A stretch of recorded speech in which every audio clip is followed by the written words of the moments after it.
Welcome back to the Call Me Larry podcast, the only podcast that beeps their own boops. Beep bop, skip it a beep bop, beep boop. Beep boop boop beep. How we doing, Zach? No one's listening anymore. I'm good, dog. I'm good. Another late night session going on. We get the neon lights burning in the Call Me Larry studio. I think we need a bonus content reel. It's just LNL, Late Night Larry's. Ooh. It kind of vibes, right? Copyright, patent. Yeah. Sorry, guys. Trademark. You can't use it. It's already patented. We shipped it out. Yep. No, that's some shit that we got.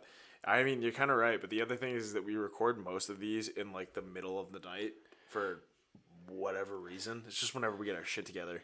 Well, no. The issue with that is that, like, I don't know, this is a product of me always being at home and, quarantine and post work from home kind of style life. But my sleep schedule is just all over the place. And, I know you regularly have a weird sleep schedule just based off the way that you function. Me, I'm used to my 8 hours bedtime kind of situation. Yeah. And as of late, I have a hard time like sleeping, and my sleep schedule is all messed up. So it's like you're always going, you're always going. Yeah, I mean, we talked about in a past podcast that it's kind of hard to justify yourself, like, getting some kind of marination done where you can just kind of chill and hang out because you think, like, I left the house once today. It was to pick up food so I can survive, and I worked from home. I watched my bets go down the tubes, and then and then I grabbed some, some McDonald's, some food, whatever, and then, but I haven't done anything outside of the house, so you feel kind of unproductive. You're just like grinding the clock all day. Well, it's pretty crazy. I think what it boils down to is there's no separation. And I'm thinking back 365 days from now, and it was I think it was the beginning of the NBA season. And I remember everything you just described to me, I did, but just in a different capacity. And, going through that, so I worked at my day job. I went to I got dinner. I went to a basketball game. I bet on the game, but I was at the basketball game, right? Like, so you got to watch it go up in flames in person. Okay. Yes. But what I'm saying is that, like, I wasn't home for all those things. It's like I woke up, I went to work, I went to dinner at a different place, I went to a basketball game. Imagine that. I went to a live sport event. I don't believe it. Like, it happened. Insane. It happened, right? And I enjoyed that game, and then I went to a bar, and then I went home. Now everything, like, the progression of what I did. Yeah. We did tonight. Well, I think we did tonight, but we all did it in one spot because of the situation right now. Well, not even tonight, like just today. Like, the weird thing is that our schedules haven't changed, right? You still get up at the same time to work on the same stuff, to have the same meetings, to eat meals at the same times, to go out and get food when you need to, but also like don't have to. Your daily life, as far as what you're doing and what you need to do, haven't changed at all. But the way you do them has changed drastically because you do everything, all of those things in one space, all in the same spot. Yeah. That's what it comes down to, and it's difficult. It's really hard for all of us because when you're just in that one space, the separation is just non-existent. Yeah. And sometimes I think, at least on my end, I'm trying to make things feel like a little different. I'll work in one room, I sleep in another. Like, I won't bring my laptop, I won't work in my bedroom. Smart. I'll eat in another room. You try and use all the rooms in your house, your apartment, or whatever, and just kind of get some kind of vibe where areas are designated for certain activities, and then you can just, give yourself some kind of structure to not lose your mind. I agree with that 100%. And recently, I've really struggled with the monotony of this and the lack of separation between all these things. And I've been trying to figure out ways to improve that.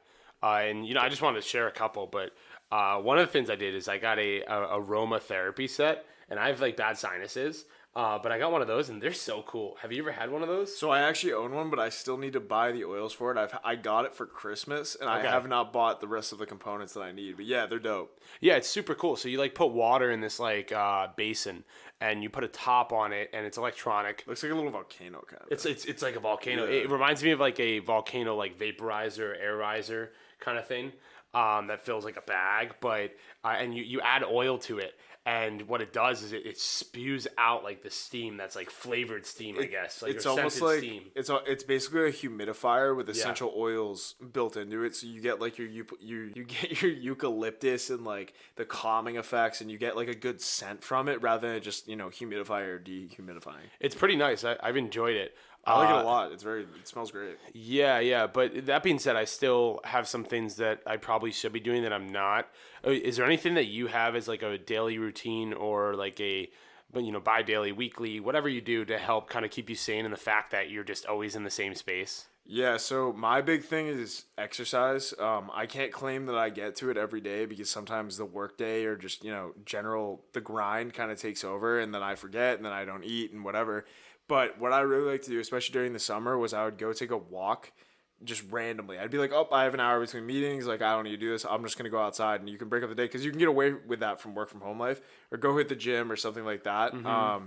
But, that was a good part of it. It's harder now that it's during the winter and we all have those grinds where you have a deadline coming up and you just completely forget about anything that's not what you're working on. But is my big thing still, it breaks up the day. Yeah, that's where I struggle. Like it's very cold right now. It's winter right now, right? It's cold outside. I'm just like not incentivized to go outside at all.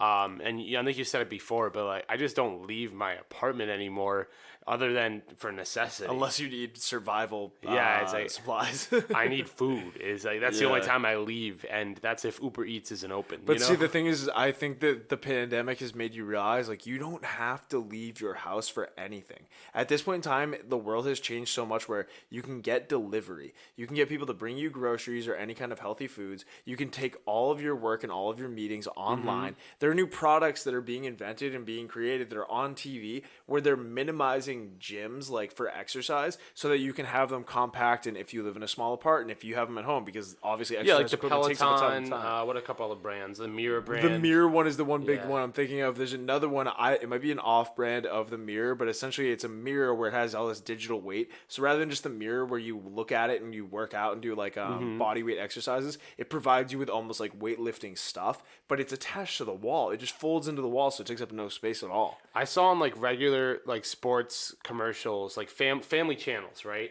They had this like UFC at home like fighting kit. Oh, really? For the whole family. It was advertised.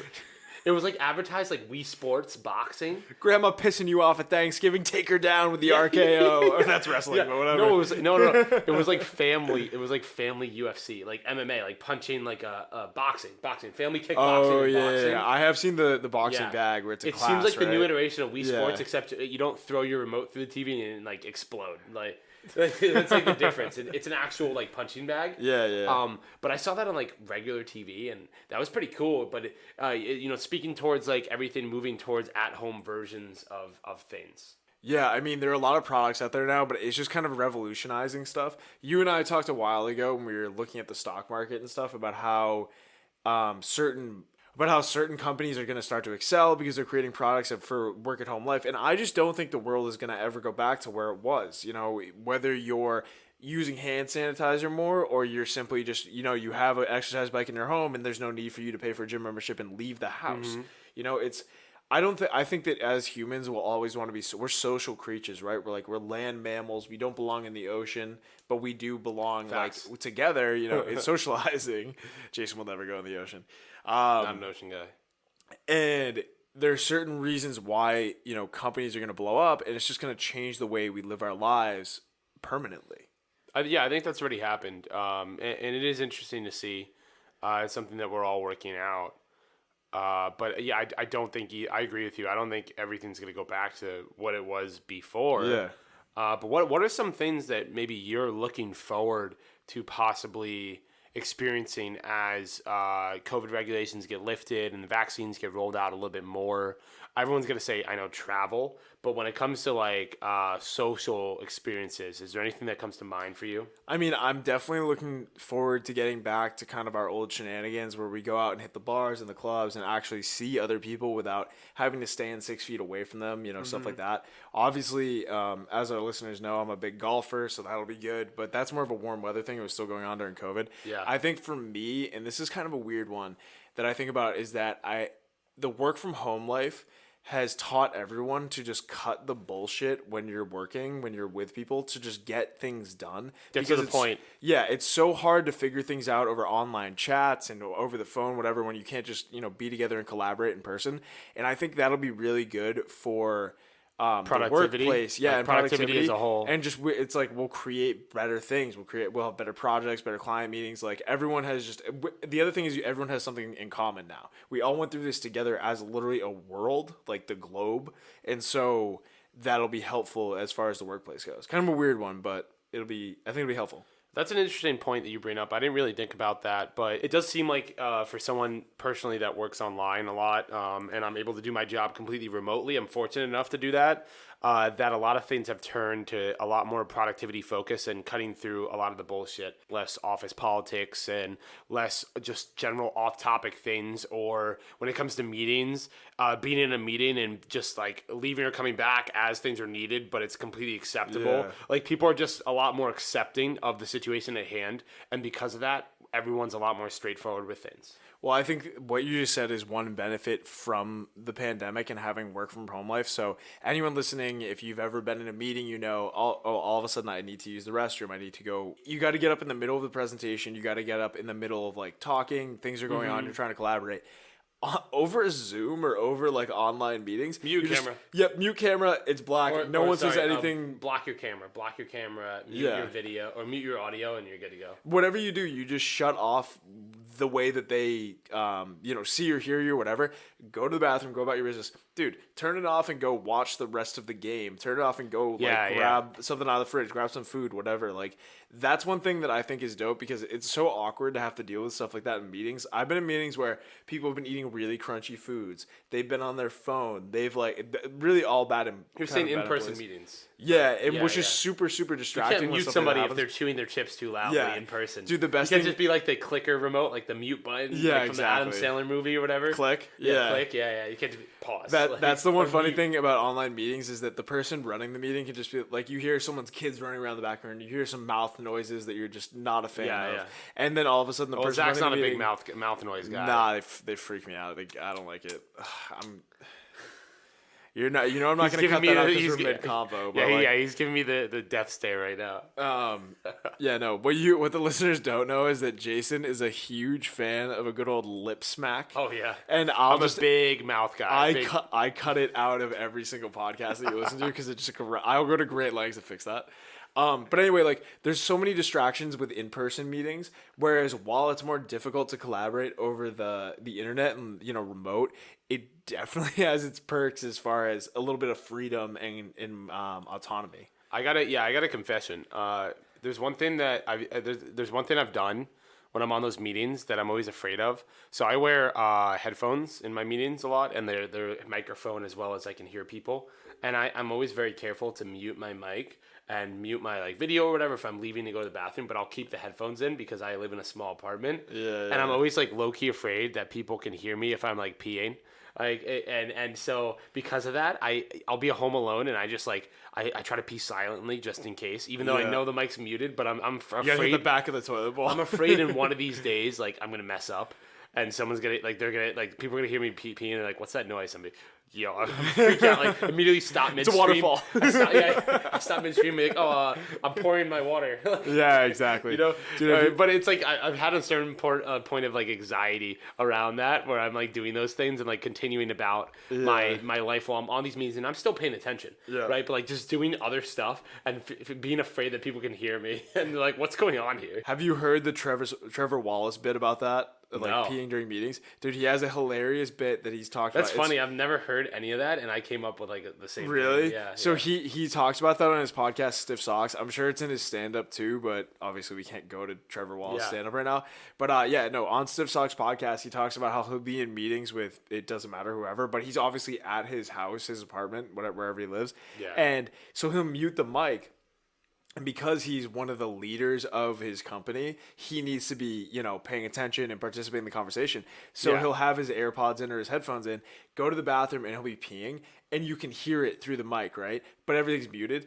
And he talks about, he's like, every time he does it, he prays that no one says anything to him, or he has to agree. And then he goes, you have to agree to anything that they said, because if you disagree, you have to give a reason why, as well as you have to answer any follow-up questions. And you have to be like, yep, sounds like a great idea, and then revisit it. Yeah, because you want to just be like, unmute, yes, and then mute again, and then just finish peeing. Exactly. Which is like so gross, but at the same time, it's like that's the advantage we have. But you also just have to keep your shit together. Yeah. That's funny. That's so funny. And I've definitely experienced that.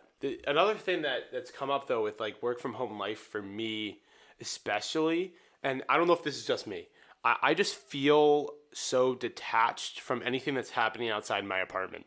Would you agree with that? I don't know, like, from what I'm saying is anything that happens outside in the outside world doesn't exist to me anymore, really. It's like there could be a nuclear war. There could be a nuclear war, and as long as I get my dino nuggets delivered to my door, I'm happy, you know? I mean, dude, that's the other problem with all of this, is that all of the news and all of the updates on literally the world, or like the government or politics, or like just the news in general, is going to be coming to you streamlined through some kind of screen, whether it's a TV, you're looking on YouTube, you're on Facebook, like just anything like that. You are at the mercy of whatever people are reporting, which is why the news ends up being so negative, because they just talk about all the things that are wrong right now. Well, and then you have no way to look at. The news has always been sensational. But that's all you know, is my point. Is like you're not out in the world experiencing it. You're simply just at the mercy of whatever comes through that pipeline, and then you have nothing else to it's very George Orwellian, like very like 1984. It's like we're just getting whatever information's given to us. We're just kind of like assuming. It's literally some dude who's the final editor of that program, and he's like, "This is what people." Yeah, someone could be like, like,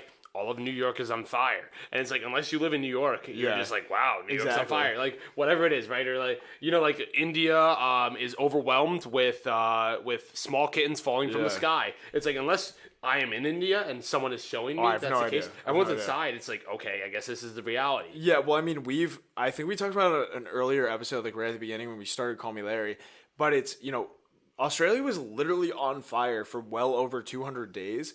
Kobe Bryant passed away. We didn't remember any of that until people randomly start talking about it on the news, because they're just talking about other stuff constantly, and then you get sucked into it because you don't experience any of that.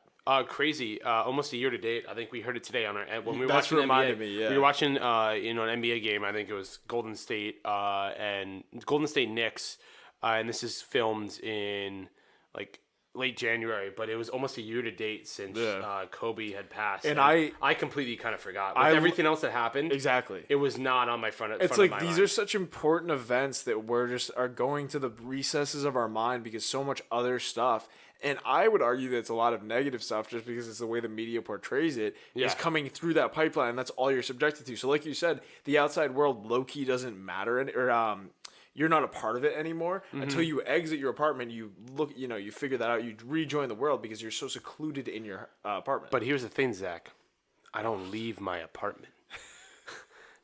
So I am very disconnected, but I'm also I feel very safe.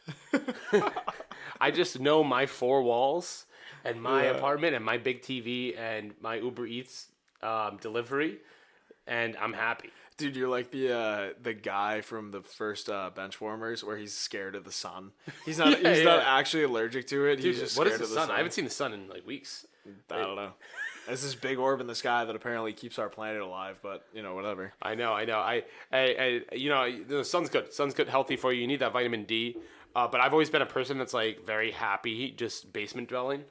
I have like we know about your fat sweaty days, Jason. No. It's not on that. I'm bringing up that sensitive skin. I don't like the sun. My skin doesn't like the sun. I get bad eczema and flare up with hives and stuff. Sure. I'm pretty much allergic to not only the ocean but also like the sun rays. I should live in a basement, right? So I like to stay cold, and I like to stay in the basement. And if I have my internet and myself, you're perfectly and food, happy. Like I'm content. Yeah. Right. And guys, I'm not like 400 pounds. I promise. I have gained a little bit. I have gained the COVID-19, as some might say. Dude. Right. But like I'm not like.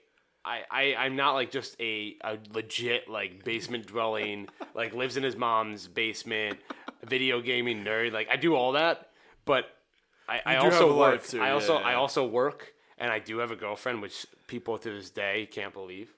I believe it. Well, yeah, no, I know. It's like yes, I am an adult. I just like cold, damp places. Yeah. So do newts, and like so do salamanders. Like Salamanders? yeah, You're just, equating just, yourself just, to just look at me like a salamander. So you like the salamander from Monsters Inc.? You just like live in closets? No, he's creepy though. He's like very creepy. That's funny. Because he has this weird like deep voice, and he also regularly becomes invisible and invades children's bedrooms. So Oh, Jesus. yeah, I mean, well, think about it, Monsters Inc.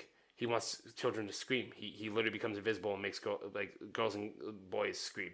That's Yo, creepy. He It's scares the creepy. shit out of people. Yeah, it's fucked up. Yeah, It's dude. messed up. No, I know. But anyway, it's funny about how you talk about that you're, kind of an inside person, I guess. Like you're an inside cat. I'm more of an outside person. I love it. Inside you know? cat. I like that analogy. Yeah. Yeah, so like I wouldn't say I'm an outside person. I'm not outdoorsy. I don't want to be in nature all the time. But I like natural light. I like the feeling of like a cool breeze. I like nature too. Where you have that stuff I have a coming lot in. of like I have to put cream on my body. I No, gotta take I my know. allergy medication. It's like it's an event. Yeah. I can go hiking. I enjoy hiking a lot. Yeah, right? yeah, which I don't. But I need to prepare. Like I can't just be like we're going hiking today. It's No, like, I get it, get the eczema cream, get the Gold Bond. Yeah. Where's the hiking boots? Like I need my hat. Like those kind of things. See, I'm not a fan of hiking though, which is ironic because I just said I was an outdoor person. I was an outdoor cat. But like, I don't like hiking because I don't see the point of climbing a goddamn mountain. But I also have experiences like the story I'm about to tell where it just completely ruins the outdoors for me. Where, when this all first started, right, I'm living with my girlfriend and we... pretty much the only thing to do because all of the bars, all the restaurants, like everything's closed. There's no other way to entertain yourself than just to figure it out on your own. So everybody was walking, going on hikes, walking on trails, whatever. Yeah. And, the town that I live in, we have a local golf course that was at this time shut down because of the pandemic and eventually opened again over the summer. I'm talking like literally almost a year ago at this point, like, March, kind of April, May. Dude, we're almost a year to date. It's insane since everything shut down. Yeah, it's wild. But so we month and a half away. That's wild to me. Yeah. We would go to this golf course, and so they have a trail that goes through the golf course, but it also leads a trail into the woods. It's like roughly 5 miles. It was a good walk, or good exercise. It goes around a lake, so it's got some scenic, nice views, and it's just good to get out of the house, right? And always good to get out of the house. So we went and we're walking along this trail and kind of just like shooting the shit back and forth, but not really like paying attention to where we're stepping, right?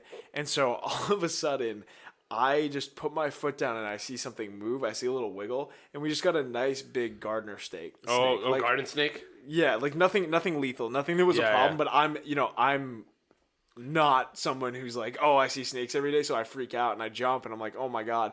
Well, the weird thing with snakes, and you know what bothers people about it? Yeah, it's a subconscious thing.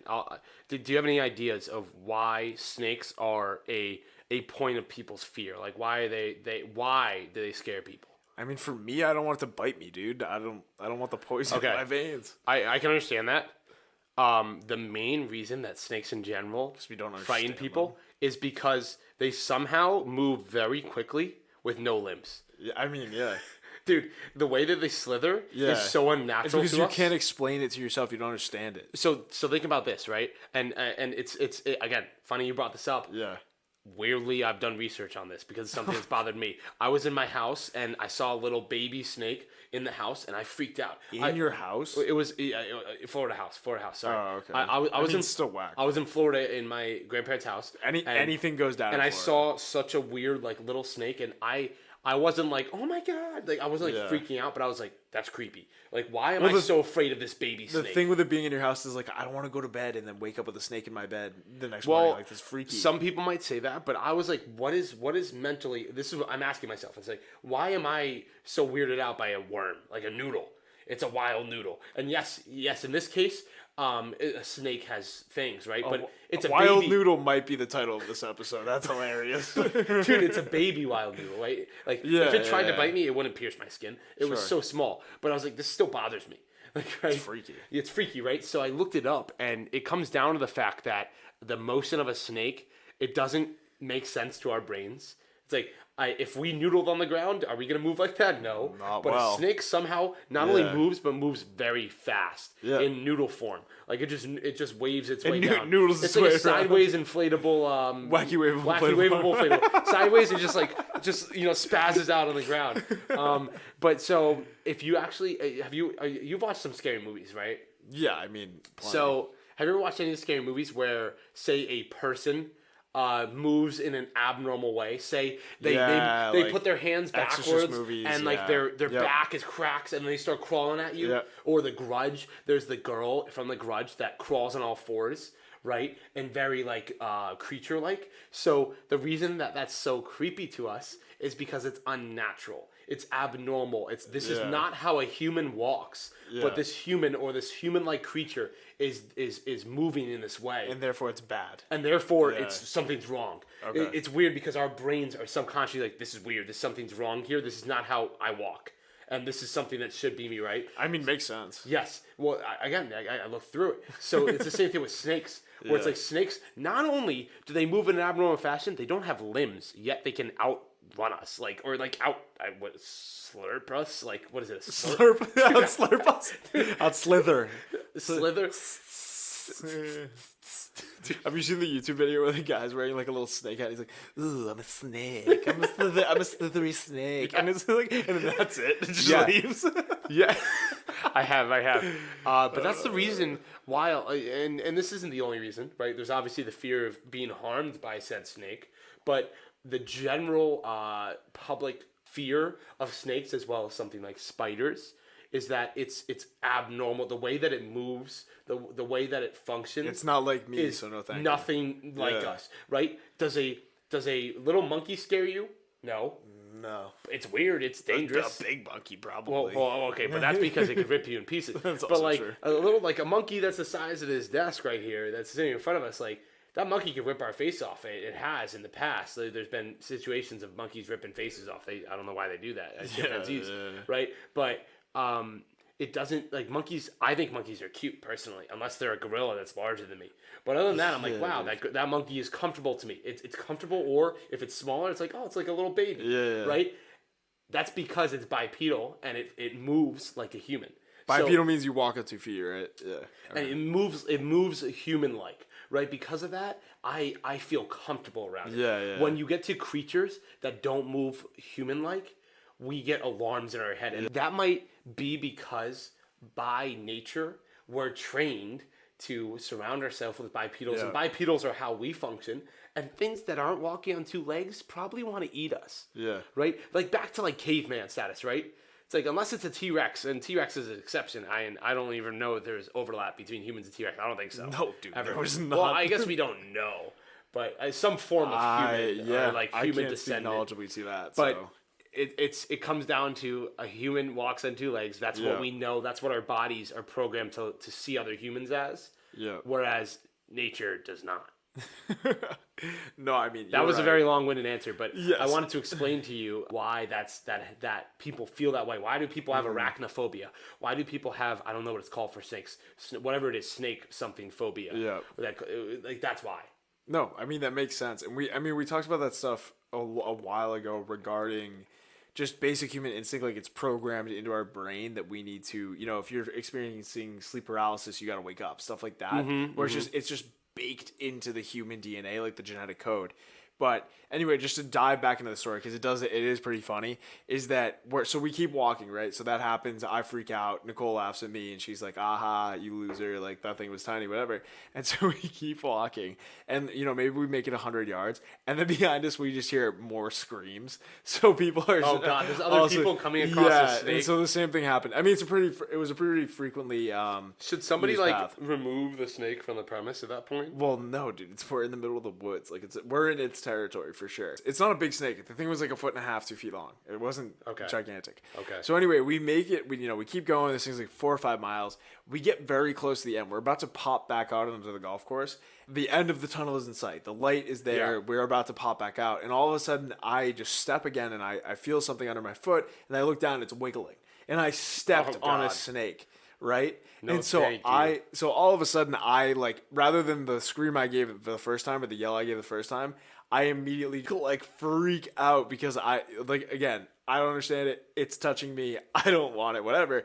And so then Yeah. my girlfriend screams, but rather than kind of us getting out of the way, I stepped on it, so I jump laterally away from it. You know, my goal is to get away from the thing that's freaking me out, and I just body check her into the woods, like Oh god. bury her into That's the not woods. good. But she's in fight or flight mode, right? So she lands on her feet, and rather than going Oh up wow, the trail, that's very Yeah. good high dexterity roll on her there. dude, I just think it was Yeah. pure survival mode. Like Yeah, you gotta yeah. live. And so rather than running up the trail to the end of the trail to get out of the woods and she be runs into the safe, forest? dude, she took off like perpendicular to the trail directly into the forest. And I'm like, where are you going? Like this way. And she sprints to the end, just screaming the whole time. And I'm like jogging after her. Like, this is hilarious. I have to talk about this with somebody. God. It was so funny. But that is a long-winded point of why I'm not a big hiker. I don't want to be out on the trails that's in the where we woods. started. Yeah. Dude, I don't see the point of climbing up a mountain. Like, sometimes skiing doesn't make sense to me because I'm like, why would you go up just to go down and then pay for it? Like, I don't know. Certain things like that, the Because monotony going of things down's like that fun, just doesn't make Zach. sense. Because going down's fun. How is it fun though? There's no. For me, I need defense. I need to, like, if skiing was a full sport and you had defense trying to stop you from getting to the bottom, that would be sick. Dude, you Right? have an like unbelievable advantage because you have momentum. Not, dude. If you put Derrick Henry in front of me and he was trying to stop me, are you kidding me? Okay, that's an exception. But Zach, you're looking at it the wrong way. When you're skiing, you're surrounded by other people, and your job is to either plow those people or avoid those I people. think it's to avoid those. Well, it depends, right? So it's like if there's a little kid that crosses in front of you, do you go and hit the tree or do you rail the kid? It's like, Sorry, child. no, I'm totally kidding. But it's like skiing is like a group sport, and there's tactics and like you have to be able to ski. You have to move. You have to. No, I There's get a that. trail, but you have to move, and you can also they provide like off trail routes for people that want to go down them. Yeah, and there's sure. trails that go through like the sides that you can go do jumps off Yeah. and stuff. So it's there is what I'm saying is there's levels to the game. It's not just like I'm going down a hill. Like there is more to it than that. Yeah. I mean, you're right. I just don't see it that way. Have you ever skied? Yes, dude. I've skied plenty of times. My brother used to be on a race team, so whenever he would go race, which was literally every Sunday during the winter when we were growing up, I would just go ski with my dad and go to, like, to me it was like you go up to go down, you go up to go down. It's the same thing over and over again. Now, if I had been racing or there was some goal, I don't know. It's just the competitive nature. I don't see the point in it. I think you're seeing it wrong. It's not a competition. I think you were just sober. That was your issue. Actually, that's a good point. I've never skied drunk.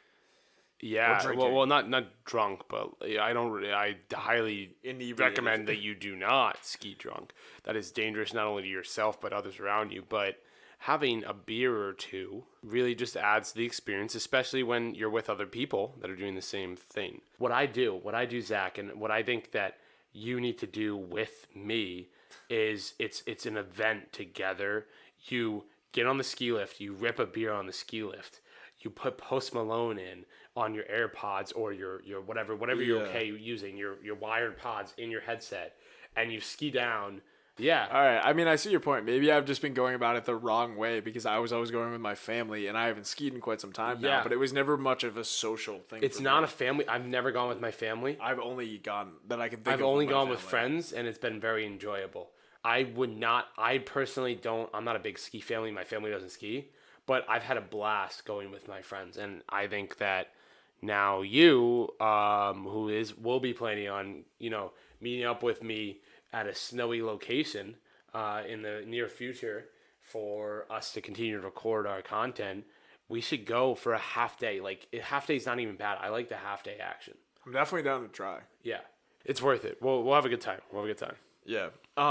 Going back to the idea of working from home and how that has kind of changed our lives, I think it's important to talk about how, Call Me Larry ended up starting this. The pandemic actually gave us the opportunity to have the time to work on stuff and be remote and be able to do things. And so while YouTubing has been a career since the advent of YouTube and since that started, it's just crazy how that stuff has blown up and how it's changed, how different jobs, how it's making it a real thing. And because you can do it from your house, dude. You don't have to go anywhere. Yep. Like we were just talking about. I mean, I'd still challenge that YouTubers and content creators have a more difficult time in COVID, especially larger like content creators. Even if the majority of their stuff's filmed at home because there is just other elements to their work. But what I would say on that is I totally agree that the introduction of a pandemic has given so much opportunity for not only people to create content people that were creating content pre-COVID to grow, right? But also there's a lot more people watching said content. So, we've taken the route, for example, to, explore some creative ideas that we've had and take this as a chance to grow CML as a brand and start our podcast as a platform. And a lot of other people have as well. And you might look at that and be like, oh, well, there's so much noise to cut through. It's going to be hard. But also there's so many more people that are spending so much more time on all of these sites online consuming content. So it's both sides. There's more content creators and more content. And a lot of people are getting opportunities to work on the things that they couldn't have prior. We have, an added complication of the fact that me and you don't live together. And we're recording content. You're right. So that makes it a little more difficult, as well as other content creators. If you know a lot of like YouTubers and stuff like that, they have guests, they co-collaborate, and that's limited. But the actual ability to create content, there's more demand, and there's more time because no one's commuting places and going around the world and traveling, and there's only one option, and it's either consume content or create it. Right. Yeah. So it has opened up a lot of opportunities, and it's very interesting. And yeah, that I think I'm happy for the fact that we were able to, utilize this time to spark and ignite the CML brand. Yeah, man. I mean, I now have nothing to add on to that. That was pretty cut and clear. But I mean, that is the point, is that this is just how it is. As a species, we did adapt quite well. Like, we were trying to deal with it in good ways, bad ways, whatever it was in whatever country you're listening to this in. But either way, you adapted. You realized, like, okay, to survive this, I'm going to need to hole up in my apartment, make sure I have enough food, make sure I have enough toilet paper. Remember back when the toilet paper was an issue? When they thought everyone thought we were going to run out? I went to like an Airbnb before they shut down things, and then the toilet paper issues came up, and I heavily considered raiding the Airbnb for all their toilet paper. I mean, I would have respected that decision. That's one thing you do not want to run out of. Yeah. Well, it was crazy. Like, things are happening. People were like scalping the TP, dude. And there was fights going out. And you're selling like a pack of 10 toilet paper pieces for like $50. Dude, Purell hand sanitizer was going like for $100 for a little vial. Like, bro, I saw some arbitrage in that market. I almost got into that. I saw dollar signs, baby, because here's the thing. I'm a guy that likes Purell already. I like to keep my hands sanitized. Yeah. And I was living in the city. The city has a lot of oil, a lot of grime, a lot of thickness in the air. So I would come home and I would just be pounding. Thickness in the air. I mean, it's true, but I'd just come home and just squirt. Just squirt Purell hand sanitizer all over my hands. I mean, dude, whatever you touch in a city has already been touched by so many people, and it's just caked on layers. So that being said, I had a stockpile of sanitizer, and I almost sold it. Well, dude, it's funny you say that because before all of a sudden we have the vaccines going on, and hopefully this thing is going away.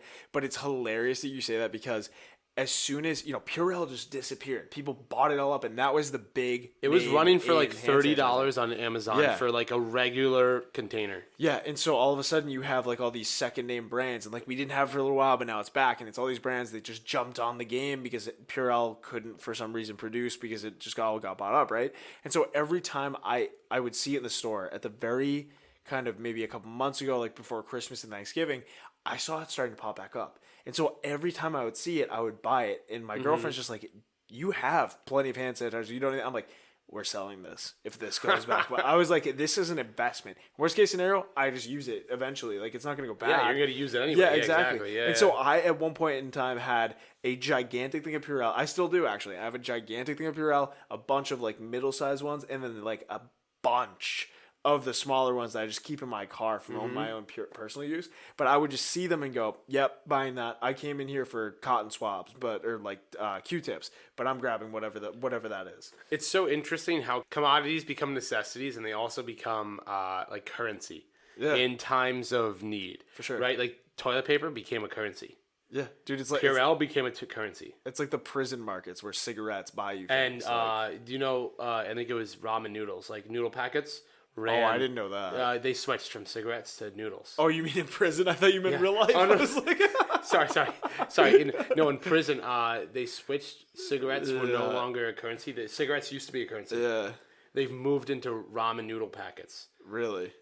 The reason behind that is because at its base value, ramen noodles is a dank pack of noodles. Like at the very least, you get noodles. It's probably better whenever they're serving up there. Cigarettes were at the very least you get nicotine buzz. You have a cigarette, right? So it's the same concept. It's a consumable that has inherent value. Yeah. Right. It has inherent value, and because of that, if other people want it too, right, you can now trade it. So cigarettes become like less popular, and noodles took over It's that. literally market appreciation. It's like, what does the market need for what do people value, basically? Yeah. Like, okay, all of a sudden the cigarettes aren't what people value. They want ramen noodles. But my question is we both know what ramen noodles look like. It's like maybe a 4-inch by 4-inch square. It's a brick. That's a brick of double noodles. the size, bare minimum, of a pack of like Newports or something like that. Yeah, and a lot cheaper. Yeah. Newports are $10.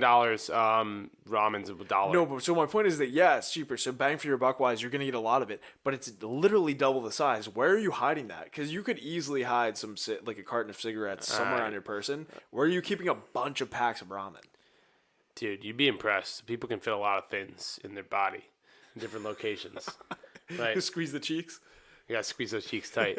Looking at like prison economies is like know a lot about this. I'm kind of startled. I know you'll notice. I know a lot of about a lot of very weird. Well, you're one of those people who just spends a ton of time consuming content and watching things. Yeah, out of interest. But no, I'm a curious person. That's what it comes down to.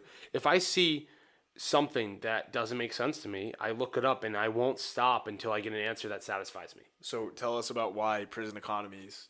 You want to know about them? Yeah, no, I'm saying prison economies are a great example of an economy in distress, right? So it's like if there was like a nuclear war, if there was something where economy is falling apart, prison economies are a representation of that in the sense that they trade off of off of commodity needs, like common goods. Yeah. Yes, and there's a video game that comes to mind for me, and what happened in this video game, it was post-apocalyptic, and they needed a currency. So what evolved as a currency was bottle caps, because bottle caps were finite. The machines that created bottle caps were no longer functioning. And there needed to be a currency to be like, I have 100 bottle caps, you have 50. I will give you 50 bottle caps for your food, right? And you'll give me 100 bottle caps for a gun, right? Whatever it is, right? See, the thing with that, though, is it's more equatable to, like, currency, like real dollars and cents, because realistically, I'm just handing you a piece of paper that we value. Yeah, the evolution something. of currency. Whereas the thing with the ramen noodles or the cigarettes is that you either have currency or you have something that you can use. No, I understand that. What I'm consume. saying is that how currency evolves. You have two different scenarios. You have a commodity-based currency in a time of an emergency, and then you have like an emerging market. Write that down. That rhymed like really well. Okay. and then you have the case of like of emerging economy, where an emerging economy has the creation of paper money or the creation of bottle caps as you always start with commodity. I have corn. You have a axe. I will trade you 50 pieces of corn for an axe. System. The axe will allow me to cut wood. The corn will feed your family. Right? It's pure commodity basis. Yeah. And it's interesting how currency evolves. Currency in the U.S. evolved off of the first currency. Currency in the world evolved off of initially. In some cases, it was shells. It was seashells. Yeah. That was one of the origins of currency. It's like, oh, instead of me having to supply you with wood for you to give me your chickens, right? Yeah. It's like, let's just have something that is scarce but yet available that we can trade. That represents the value of said chickens and said food. Exactly. So rather than, where the barter system is that you were just describing, where you trade the axe for the corn, both people benefit in different ways. What you're looking at now is that rather than trading goods, you're trading currency. It's centralized. Exactly. So, but the curious thing to me, and the thing that interests me, is that, like we were talking about with ramen and cigarettes, that is something that is completely defined by the consumer market. Whereas currency, as far as like seashells and stuff like that, or in this example, the American dollar, the piece of paper that we hold in value, right, is like the government in the country and society tells us this is what you have to give us, or you have to give other people for goods. So rather than something it being like, okay, I have this, you have this, do we have a deal? It's an agreement. It's an agreement between the government and the people. Yeah, but whereas it kind of takes the people out of it a little bit, because they're told this is what we value, right? And it's just, we produce it, you use it, we go, rather than the people producing, using, and trading and consuming. Yeah, but the people are entering that contract knowing, like, I am trusting in this government. No, yeah. That's the whole value of a dollar. That's the whole value of a currency. Yeah. Is how much you trust in this currency. I agree. And I think the thing that's interesting is that while we have that kind of dictation out here, if you want to talk about prison currency, it's completely centralized or decentralized, where it's not based off of the world. It's based off of just that one area, and the people within it, the community, set the guidelines, which is just crazy. It's cool to think about how we all value certain things differently, and then we all have to go with kind of what the greater population works with. Yep. No, I totally understand that. And if I was gonna kind of sum up that entire conversation, first off, I think it's really interesting. If you wanted to explore prison economies, they have a couple different videos on YouTube talking about how ramen has taken over cigarettes as a prison economy. Very interesting edge case. But me personally, in this post-pandemic world, hopefully post-pandemic world, and moving forward, guys, why would you invest in Tesla when you can invest in ramen? I'm all in on ramen, baby. I'm all in on noodle packets. No matter what, worst case scenario, you get a dank bowl of noodles. So cup of ramen for the win.